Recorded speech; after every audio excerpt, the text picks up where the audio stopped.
श्रीगोवर्धननाथ पादयुगलं हैयङ्गवीरप्रियं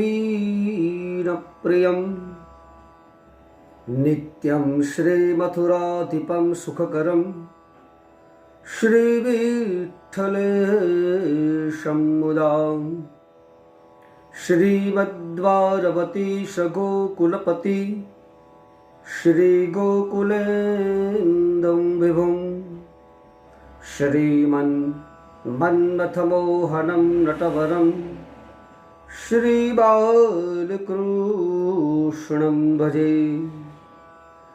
सर्वेभ्यो नमः। कल हमने सुना क्रियमाण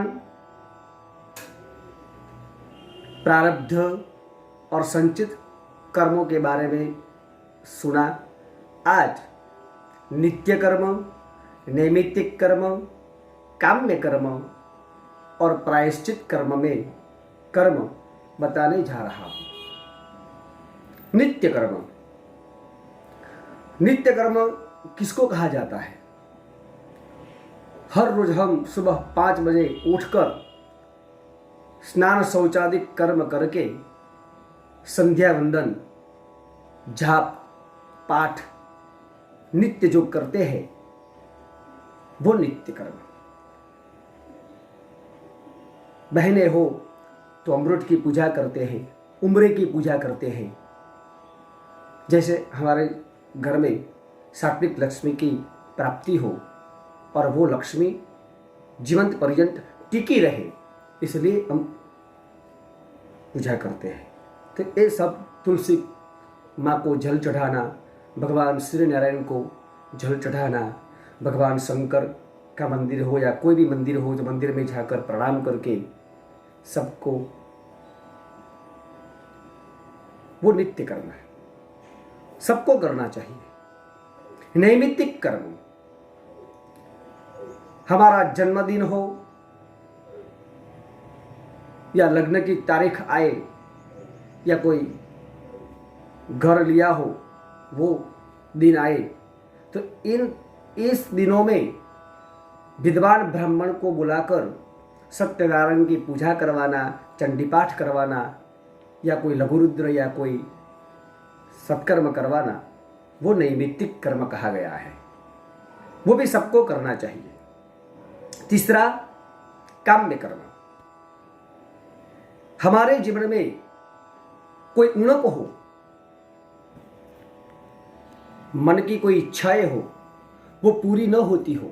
इच्छा तो रखनी ही नहीं चाहिए, मगर शायद ऐसा मन में हो जाए कि हमारे पास अच्छा मकान हो, संतति की प्राप्ति न हुई हो, लड़का या लड़के का शादी न हो पा रही हो, तो वो सब ध्यान में लेकर करने के लिए जो ब्राह्मण को हम बुलाते हैं वो काम्य कर्म कहा गया है। तो वो भी काम्य कर्म भी सबको करना चाहिए। जैसे हम हमारे जीवन में भक्ति का प्रादुर्भाव हो, अच्छी तरह से भक्ति कर सके। और अंत में प्रायश्चित कर्म, हमारे से कोई भूल हो गई हो, हम कहीं जा रहे हैं और बीच में कोई कुत्ता आ गया, बिल्ली आ गई और हमारे साधन से वो मर गई, तो प्रायश्चित करना पड़ता है। हमारे व्यवहार से, हमारे वृत्तियां से, कर्म से, स्वभाव से किसी का हृदय को दुख हुआ हो, तो इस कारण जो हम करने जा रहे हो, करने का हो, तो वो प्रायश्चित कर्म कहा गया है कि मेरे से वो भूल हो गई है, तो वो भूल से हम कुछ सत्कर्म करें। ऐसे 4 प्रकार के कर्म है, तो वो सब कर्म करने चाहिए।